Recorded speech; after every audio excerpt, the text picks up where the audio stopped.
Anda kembali di Kompas Malam. Saudara, putusan MK yang mengubah aturan terkait syarat parpol mengusung calon dalam pemilihan kepala daerah kini memungkinkan partai politik tanpa punya kursi di DPRD dapat mencalonkan kandidat kepala daerah. Otomatis PDIP bisa mengusung sendiri calon di pilkada tanpa harus terimpit koalisi. Meski masih tanda tanya, apakah pilihan PDIP akan jatuh pada Anies atau kader sendiri seperti Basuki Cahayapurnama.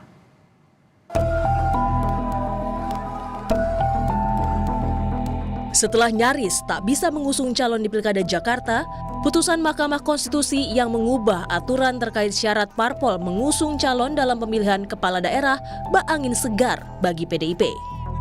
MK menyatakan partai politik tanpa punya kursi di DPRD dapat mencalonkan kandidat kepala daerah. Putusan ini turut berpotensi membuka jalan PDI Perjuangan mengusung kandidat sendiri dalam pilkada. Ketua DPP PDIP, Eriko Sotarduga, menyebut partainya telah mengantongi 3 nama, diantaranya adalah kader PDIP sendiri dan Anies Baswedan. Sudah pasti kader harus maju. Apakah dengan kader yang lain, dengan kader partai lain, ataukah dengan katakan non-parpol, ya seperti Pak Anies. Pak Anies non-parpol ya? Non-parpol ya? Nah, ini saya harus konfirmasi kepada rekan-rekan media. Ya bisa saja bekerja sama atau apa, tetapi tentunya pada 3 nama ini. Nah, soal siapa nanti yang diputuskan, nah, 3 nama ini tentu tanya, ada nggak Pak Anies di sini kan begitu kan? Ya, tentu dari senyum saya ini kan sudah bisa terlihat kan begitu kan, tapi saya tidak ingin. Meski nama Anies kerap disebutkan, Ketua DPP PDIP mengaku partai akan menggelar rapat untuk mematangkan strategi pilkada.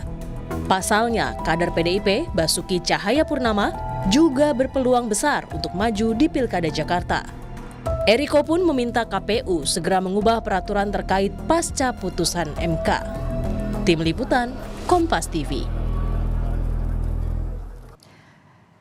Ya, lalu kemana pilihan PDIP akan berlabuh untuk melawan koalisi besar Kim Plus di Pilkada Jakarta? Kita akan bahas bersama Direktur Eksekutif Poltreking Indonesia, Hanta Yuda. Selamat malam, Mas Hanta. Mas Hanta, selamat malam. Bisa, bersambung. Aman. Suara Mas Hanta terdengar, apakah suara Nitya sudah terdengar? Nitya. Aman ya? Selamat malam Nitya. Ini nampaknya yang baju merah akhirnya lolos juga ya. Kalau kita lihat ini akhirnya untuk memenangkan, kita langsung lawan strategi saja. PDIP akan mengusung siapa untuk melawan Kim Plus? Ya, kabar baik sekali buat PDIP. Termasuk figur-figur yang memiliki elektabilitas tapi belum mengantongi boarding pass pada Anies Baswedan dan sebagainya. Nah, karena petanya di Jakarta itu sudah mengkristal, di mana Kim Plus sudah mengusung Ridwan Kamil, kalau tidak direvisi, maka kemungkinan melawan kota kosong sudah tertutup, hanya bicara melawan persoalan tidak relevan lagi. Nah, kemungkinan Ridwan Kamil akan melawan Ridwan Kamil dan koalisi Indonesia Maju Plus akan berhadapan dengan calon yang kuat, yang kompetitif dan cukup kuat. Nah, siapa yang ini akan muncul? Menurut saya faktor ini sangat bergantung pada PD Perjuangan. Pada PD Perjuangan, karena PD Perjuangan yang mengantongi boarding pass ini. Oleh karena itu, kalau mau kompetitif, mau bisa bertarung, bisa memenangkan pertarungan, maka elektabilitas menjadi faktor penting. Dugaan saya, yang menjadi variabel bagi PD Perjuangan adalah satu kadernya, yang kedua adalah elektabilitas yang bisa mengalahkan Ridwan Kamil. Karena itu Anies Baswedan itu mestinya masuk dalam radar PD Perjuangan untuk dipertimbangkan agar masuk menjadi penantang bagi Ridwan Kamil. Karena apa? Karena Anies Baswedan memiliki semacam elektabilitas yang tinggi yang bisa diandalkan, yang bisa juga menjadi andalan. Itu dari sisi Anies Baswedannya. Kalau kita lihat kemungkinan besarnya Anies menurut Anda, tapi kan kita bicara ini yang mengusung adalah PDIP, Mas Hanta. Apakah tidak akan besar kemungkinan perlawanan dari akar rumput PDIP kalau sampai mengusung seorang Anies Baswedan? Nah, itu juga yang menjadi persoalan. Komplikasi politiknya, kita tahu Anies dan PDIP ini memiliki titik pisah yang relatif tinggi, titik tolak. Tapi mereka juga punya titik temu. Titik pisahnya apa? Satu, ada potensi benturan ideologi. Yang kedua adalah irisan pemilihnya, konstituennya itu seperti air dan minyak, ya agak jauh, meskipun itu bisa mungkin mengalami normalisasi kalau misalnya diusung. Yang ketiga, Nitya, kita tahu juga Anies dan PDI Perjuangan, dari sisi PDI Perjuangan, PDIP memerlukan figur yang merepresentasi dari partainya, katakanlah mewakili partainya. Ini yang menjadi titik tolak, di titik temunya PDI Perjuangan maupun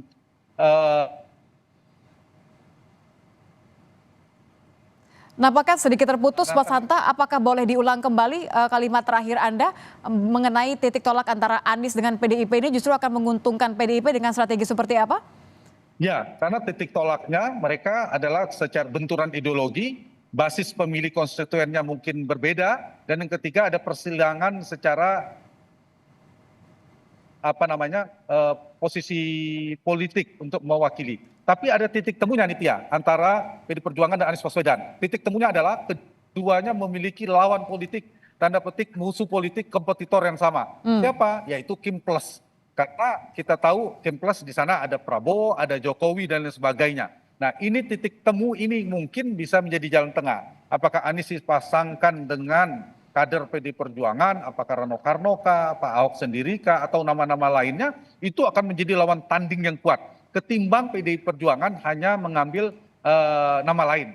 Meskipun kita tahu kalau mengambil Anies Baswedan itu ada tantangan, tapi kalau tidak mengambil Anies Baswedan pun sebenarnya ada peluang bagi PDI Perjuangan. Karena per hari ini Ridwan Kamil juga secara elektabilitas belum Ya, RK masih di bawah Ahok. Tapi kalau melihat kecenderungan artinya walaupun Anies bisa menjadi suatu antitesis bagi RK atau bagi Kim Plus begitu, kelihatannya PDIP akan lebih pilih mana? Tidak akan mengusung kadernya sendiri, lebih akan pilih Anies demi menang atau akan tetap pilih Ahok menurut Anda?